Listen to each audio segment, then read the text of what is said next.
Imagine paying hundreds of thousands of dollars for this state-of-the-art digital vault, Right.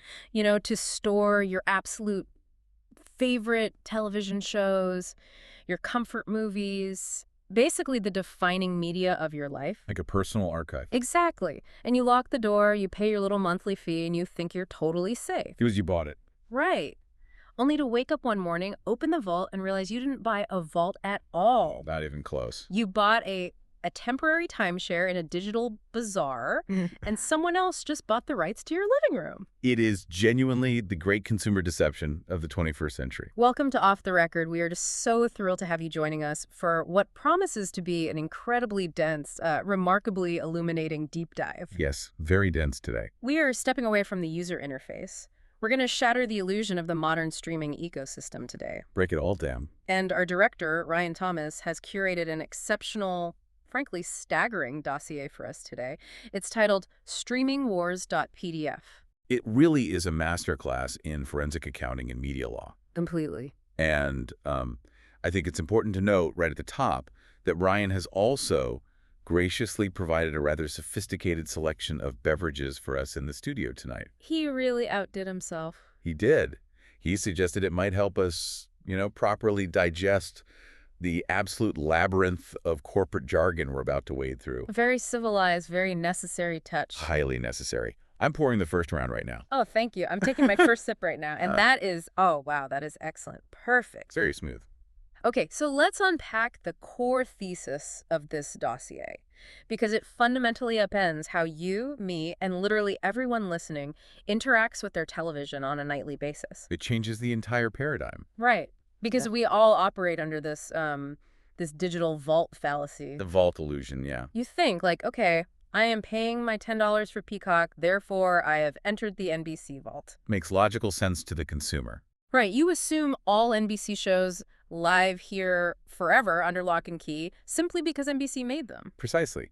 And the reality, as the text meticulously outlines, is nothing like a vault. Not at all. Streaming platforms are a constantly shifting stock exchange. Yeah. They are built entirely on temporary leases, territorial carve-outs, and rotating exclusivity windows. Rotating windows, exactly. It's a marketplace disguised as a public library. Let's dive right into this first concept, actually.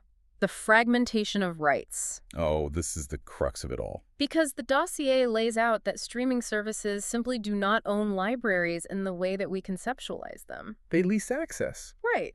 And the way the industry views a television show is completely alien to how we view it. Like, we see a unified piece of art. A single object. Yeah, we see a brilliant 22-minute episode of a sitcom. Right. And the industry sees a bundle of separable, highly monetizable permissions. That is the fundamental disconnect between the viewer and the provider right there. When you look at a single piece of media, you have to stop thinking of it as a physical object, like a book. So what is it then? Well, in property law, they teach this concept of a bundle of sticks. A bundle of sticks? Yeah, property isn't one singular right. It's a collection of rights, individual sticks that can be handed out individually. Oh, I see. Media intellectual property is the exact same way. It is fragmented across categories, across territories, time periods, and business models. And the dossier actually lists these out, and it's dizzying. I mean, a single television series doesn't just have streaming rights. No, not at all. It has, like, U.S. streaming rights, Canadian streaming rights, basic cable rerun rights. And that's just the tip of the iceberg. Right, because it goes so much deeper than that. The list includes airline rights, hotel rights, AVOD rights, SVOD rights, Fast channel rights. DVD rights, broadcast syndication, merchandising, dubbed language rights, mobile distribution rights. It's just endless. And what's truly fascinating and where the complexity really begins is the legal fragmentation of that list. How so? Well, every single one of those rights can be owned, exploited, and licensed by completely different corporate entities simultaneously. Wait, really? Yes. The airline could be licensing the movie from a completely different third-party distributor than the hotel you're flying to. Okay, let's break down the mechanics of why that happens, because people listening might wonder why a studio wouldn't just sell it all to one place. Like, why carve it up? It comes down to technological infrastructure and specialized monetization. Okay, give me an example. So a hotel has a closed-circuit, transactional video-on-demand system. Right, you pay with your room remote. Exactly. But an airline relies on preloaded servers physically installed on the aircraft, or sometimes satellite streaming. Oh, right. The technological delivery methods are completely different. So the licensing contracts have to be completely different to account for the specific ways revenue is generated in those disparate environments. So basically, when we open Netflix, we think we're walking into a library where the books are permanent fixtures. A logical but incorrect assumption. But really, we're walking into a timeshare presentation where different people own the living room on Tuesdays, the bathroom on Thursdays. And somehow the German division of Amazon owns the exclusive rights to the patio furniture for the next 18 months. Yes. That is a remarkably accurate analogy. I try my best. And it perfectly explains the root cause of the modern viewer's frustration. Frustration is the word for it.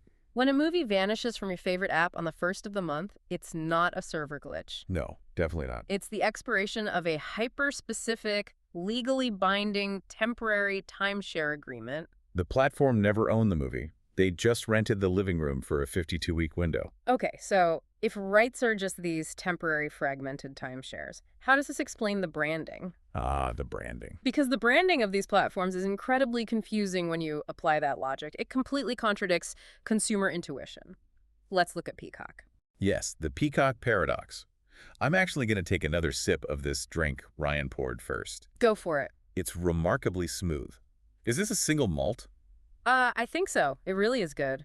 God, my brain is already buzzing a little from just trying to conceptualize the legal paperwork for hotel rights alone. It's a lot to hold in your head. So let's talk about Peacock. Right.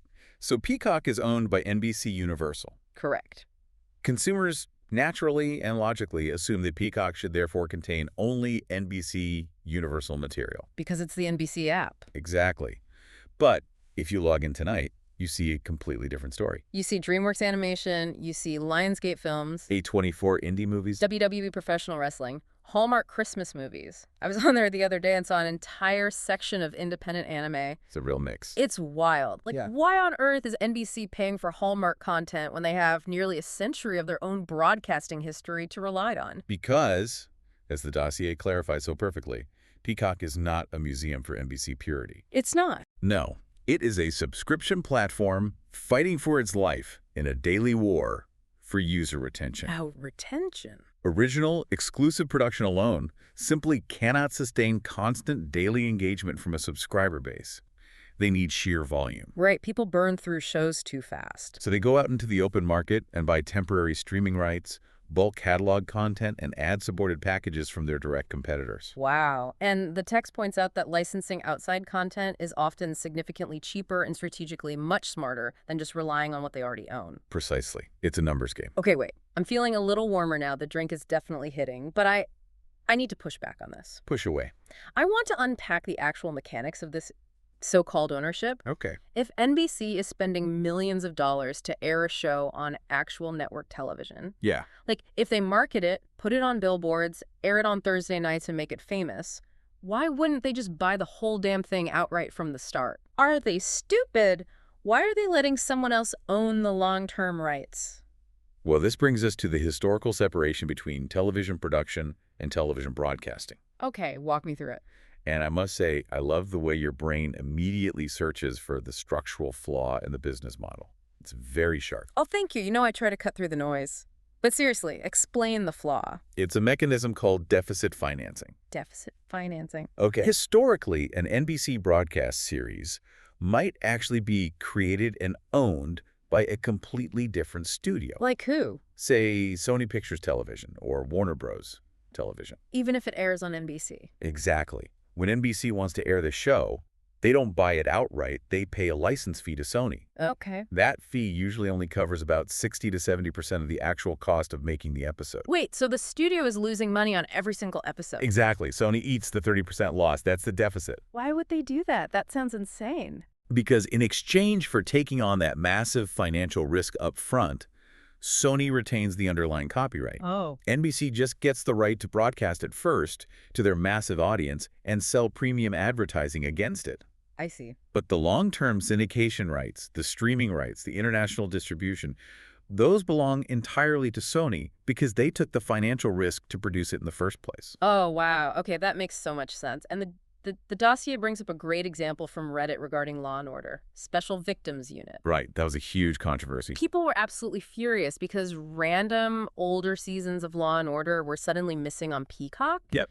And the Reddit users correctly pointed out that this was due to legacy Hulu contracts. Because Hulu bought the rights to those specific middle seasons years ago. Right, well before NBC Universal ever dreamed of launching Peacock. So basically aired on NBC does not legally mean owned by NBC. Precisely. The broadcast network is just the very first window of distribution. So Peacock is a terrible museum. It really is. It's a museum where they, leased the Mona Lisa to a guy in a van outside 10 years ago, but they bought a bunch of Hallmark greeting cards to fill the empty wall space today. That's just brilliant. Yeah. And frankly, terrifying for anyone trying to maintain a cohesive digital library. Right. It's chaos. It is. Wow. But if you connect this to the bigger picture, to truly understand why these shows move around like this, you have to understand the specific windows they are traveling through. Okay, the windows. Which brings us to the architectural foundation of the entire entertainment industry.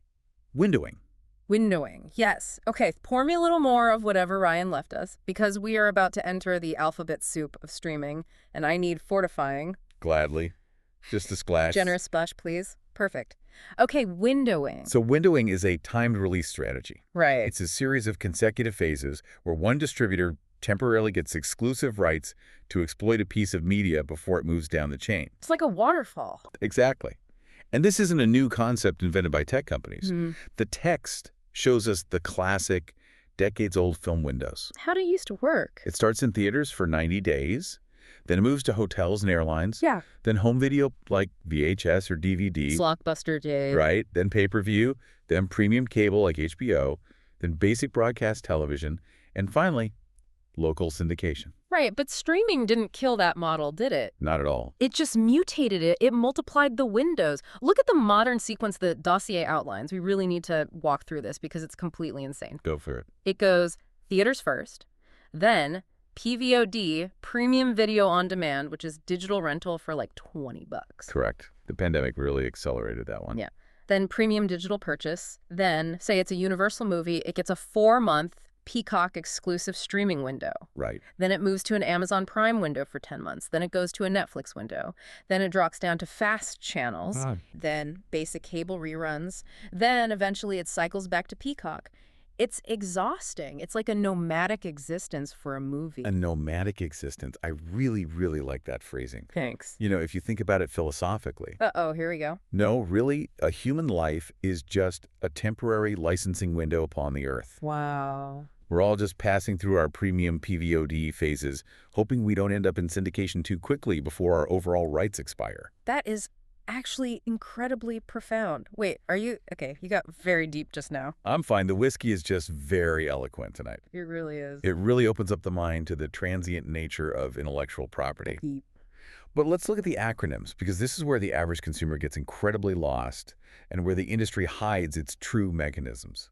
SVOD, AVOD, TVOD, FAST. The alphabet soup. Okay, let's break these down so our listener can actually navigate this absolute nightmare. Please do. SVOD is subscription video on demand. That's your Netflix, your Disney Plus Air, your Max. The heavy hitters. Right. You pay a recurring monthly fee. You get the content ad-free. The math is simple. Subscriber count multiplied by monthly fee equals revenue. Yes. Very straightforward. And TVOD is transactional video on demand. That's renting. You rent it, or you buy it permanently, or so you think. Apple TV, Amazon Prime Video Store. Also simple. Okay. But then we get into AVOD. Yeah. Advertising video on demand. But wait. This is your Tubi, your Pluto TV.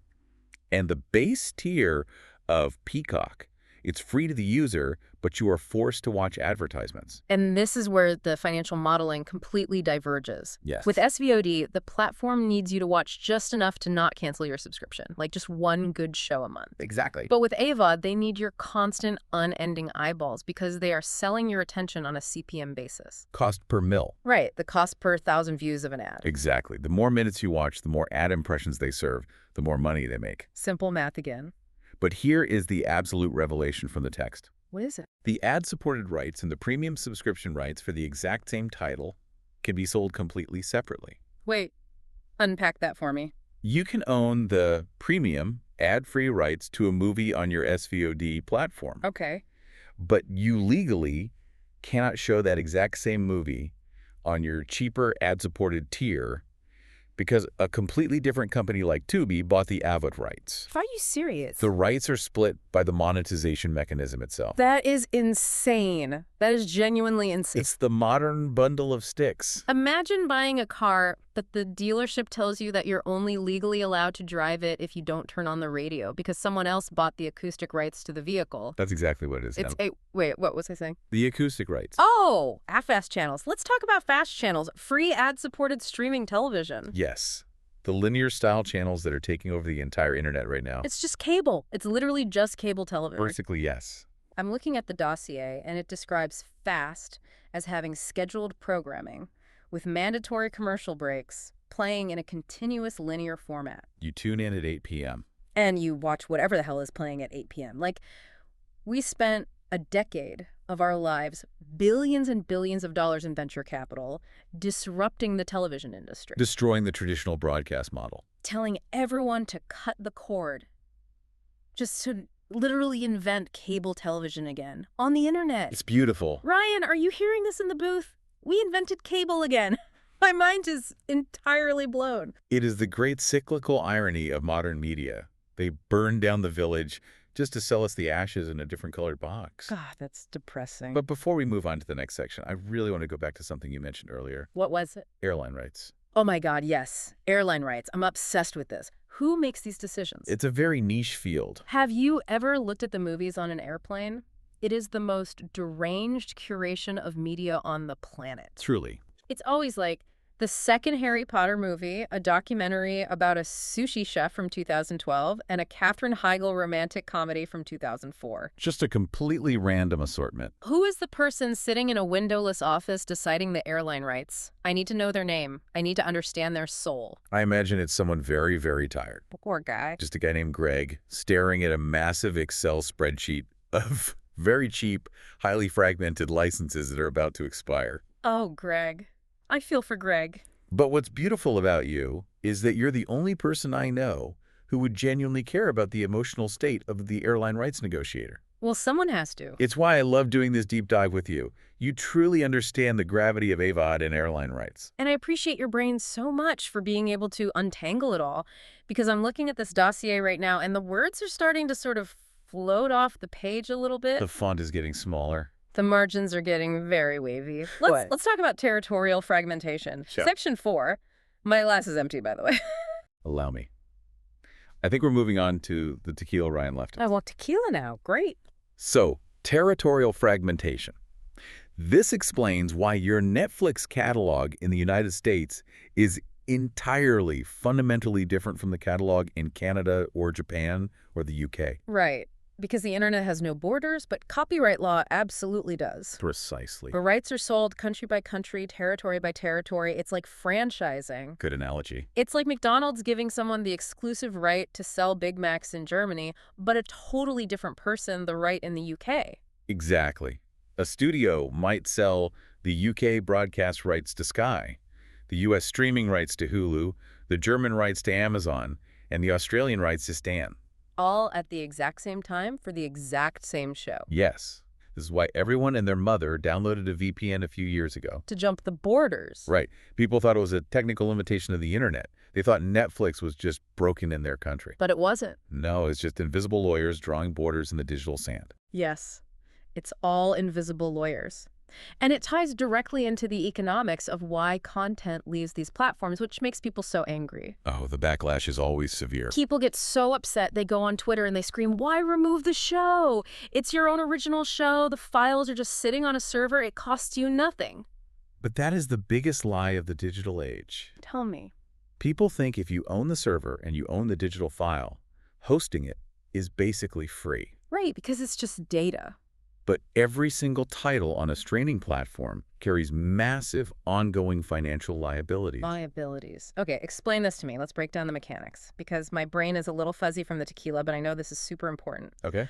Why does it cost them money just to leave the digital file on a hard drive? Because of residuals. Residuals. Every time a show is streamed, fractions of pennies are owed to the actors, the writers, the directors, as mandated by their union contracts. Okay, that makes sense. Then you have back-end participation deals made a decade ago, where the creators get a percentage of the platform's imputed syndication value. So it adds up. It adds up fast. Right. And of course, the raw server costs, the bandwidth.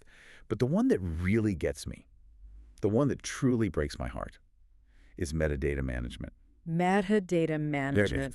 Metadata management. Why does that break your heart? It really gets to me, you know? The idea that somewhere there are legions of people or cold, unfeeling algorithms whose entire existence is just categorizing, tagging, updating the localization files, making sure the Spanish subtitles perfectly sync up with the French dubbing on episode 4 of some forgotten mid-tier sitcom from 2008. Oh, wow. It's an invisible, endless labor. Keeping a file alive globally requires constant, unending maintenance. It's beautiful in a really tragic way. You are getting weirdly emotional about metadata right now. Are you crying? I'm not crying. You're tearing up. It's just the hidden cost of permanence. It's heavy. Keeping things alive is hard. Okay, breathe. Take a sip of the tequila. We're going to get through this. I'm fine. But think about territorial fragmentation, right? Like the borders. Because this is exactly what happened with my ex, David. David. Yes, David. He was basically geographically geo-blocking my emotions. Oh, I see where this is going. I'd try to reach out. I'd try to have a premium, ad-free conversation about our future, and it was like, sorry, this emotional availability is currently only licensed for the European territory. Please check your local listings. Wow. He gave his premium SVOD rights to his new girlfriend, but I was stuck on the fast channel of his affection. Just waiting for the scheduled programming. Getting interrupted by ads for his fantasy football league. It was bullshit. That is a stunningly accurate and deeply heartbreaking metaphor for avoidant attachment in the digital age. Right. Just absolute corporate greed of the heart. Very poetic. Which brings me to the actual corporate greed. We said at the top of the show we were going to be impartial tonight, but honestly, looking at this internal accounting stuff, it makes me sick. It's definitely controversial. The text says that NBC Universal, the parent company, had to pay itself enormous sums of money to move the office to Peacock. Yes. Transfer pricing. What even is that? It looks absurd from the outside, but structurally, you have to understand that these massive conglomerates operate as fiercely semi-autonomous divisions. Okay. They don't act as one big happy family. Break it down for me like I'm 5. Or drunk. Both. The streaming division, Peacock, wants the content for free so they can pump up subscriber numbers and look good to Wall Street. Naturally. But the studio division, Universal Television, who actually made the show, wants to sell the content to the highest possible bidder to make their quarterly profit targets and secure their own bonuses. Right, they want to get paid. So the studio division legally says to the streaming division, you have to pay us $500 million for The Office, or we're selling it to Netflix, because our fiduciary duty is to our own division's bottom line. So they're extorting themselves. Technically, yes. They're literally taking $500 million from their left pocket, putting it in their right pocket, claiming a profit, and then firing 100 people in the marketing department because their left pocket is suddenly empty. That's the reality of corporate synergy. It's absurd. I'm sorry, I'm yelling. I know I'm yelling. It's fine. I'm just very passionate about The Office, and I'm very passionate about this tequila. No, you're absolutely right to yell. It is a labyrinth of internal contradictions. It makes zero sense. And it's exactly this kind of cannibalistic corporate structure that inevitably led to the great catastrophic content arms race. The content arms race. Let's get into it. Section 5. The late 2010s. The panic. Everyone suddenly looked around and realized that Netflix had successfully brainwashed the entire global population into expecting infinite access to everything, all the time, for $9 a month. It completely broke the traditional economic model. So legacy media panicked. They looked at Netflix's stock price, and they lost their damn minds. They launched Disney Plus Han, they launched Peacock, Paramount Plus Ever's HBO Max. Every studio needed their own app. And the first thing they did was start hoarding all their IP. They pulled their toys out of the sandbox. Right. They stopped licensing to Netflix entirely. Friends left Netflix and went back to Warner Bros. For Max. The Office went to Peacock. Disney pulled every single Marvel and Star Wars movie and locked them in the Disney Plus vault. It was a vertically integrated bloodbath over intellectual property exclusivity. Exactly. They built these massive, multi-billion-dollar walled gardens. Yes, walled gardens. Well, wait a minute. I'm looking at the notes. Blah, You blah. just told me. Wait, didn't you just say, like, 20 minutes ago that Peacock was buying A24 movies and WWE? Yes, I did. And now you're saying they took all their toys back to build their own exclusive walls? Yes. Make up your mind. You're contradicting the dossier. You're contradicting yourself. No. Listen to me. I'm not contradicting anything. Yes, you are. You're not listening. The economics shifted. That's the whole point of the humiliating industry reversal. Humiliating. Why is it humiliating? It is utterly, historically humiliating. They spent billions of dollars building these massive walled gardens to destroy Netflix. Okay, yeah. They sacrificed billions in guaranteed licensing revenue to keep their shows exclusive to themselves. Right. And what happened? By 2023, subscriber growth completely plateaued. The market was completely saturated. Because no one wants 10 different subscriptions. Exactly. Wall Street suddenly stopped rewarding them for burning cash on subscriber acquisition and demanded actual immediate profitability. Oh, the Wall Street mandate changed. Exactly. The studios realized that keeping all their shows exclusive to their own platforms was actively burning cash, while licensing them outward to Netflix generated immediate, zero-risk, high-margin profit. Oh my God. Do you see the reversal? You're right. I'm sorry I yell at you. I completely forgot the timeline. That's okay. The tequila is making my timeline very blurry. You have beautiful brain, you know that. Thank you. The way you synthesize Wall Street mandates is deeply, deeply attractive. Will, you have a very loud but very perceptive analytical style. Yeah. It's intoxicating. Ryan Thomas. Careful, the mics are hot. Did you put extra agave in this tequila? Because I feel like I am uncovering the greatest conspiracy in the history of television right now. It's a massive shift. They built the walls, they spent our subscription money to build the walls, and now they are tearing them down themselves because they ran out of cash. Exactly. That's why prestige HBO shows are suddenly showing up on Netflix right now. Think about that. Which ones? Insecure, Band of Brothers, 6 Feet Under. Wow. The absolute crown jewels of Warner Bros., the prestige core of their identity, being rented out to their biggest enemy. Just for a quick buck. Because the legacy media companies essentially had to crawl back to Netflix on their hands and knees and say, please give us money for our shows. We built too many streaming services and we don't know how to run them. It's humiliating. It's so deeply humiliating for them. I actually feel bad for them, honestly. Do you feel bad for them? A little bit. We bonded over this, you and I, tonight. We are the only ones who see the truth. I think we are. Everyone else on Twitter is just complaining about password sharing crackdowns. And we are sitting here diagnosing the structural collapse of a multi-billion-dollar arms race. We are doing the work. We are doing the most important work of our careers tonight. I love you, Ryan. Thank you for this dossier. It truly is our finest hour. I've never felt sharper, but we have to bring it home. Okay. We have to synthesize this into the final section. Yeah. Because the implications for the consumer are devastating. Devastating. The illusion of infinite libraries. Like illusion, it was all a lie. It was. They told us, cut the cord, come to the internet. We have built the digital library of Alexandria, and it's only $10 a month. You'll never need a physical disc again. The great promise. And instead, what did we actually get? What did we get? We got a pop-up shop that sells ad breaks. We got a temporary lease on a fragmented digital file that vanishes into the ether the second the Canadian syndication rights expire. It is the great irony of our era. Right, Streaming simply recreated the exact structures of the cable industry it promised to destroy. Literally just cable. Think about it. Bundled access, it's back. Disney and Max are bundling. Yep. Rotating catalogs, back. Territorial restrictions, always there. Yeah. Syndication, yes. Advertising tiers, that's AVAD. It's a one-to-one replica. The underlying technology of delivery changed, but the rights economy, the absolute fundamental math of how Hollywood makes money, remained exactly the same. And what happens when the digital world fails you? It always does. What happens when you log in on a rainy Tuesday to watch your comfort show, the show that got you through your breakup with David? Oh, The David. show that never geographically geo-blocked your emotions, and it's just gone. Oof. Removed for a tax write-off. You have to return to physical media. Yes. Yeah. You return to the desks. The dossier talks about this at the very end. It does. There is a massive revival of Blu-rays, 4K DVD collecting, independent boutique labels, and massive piracy archives. It makes me so emotional just thinking about it. Why? The physical disc, the laser reading the data.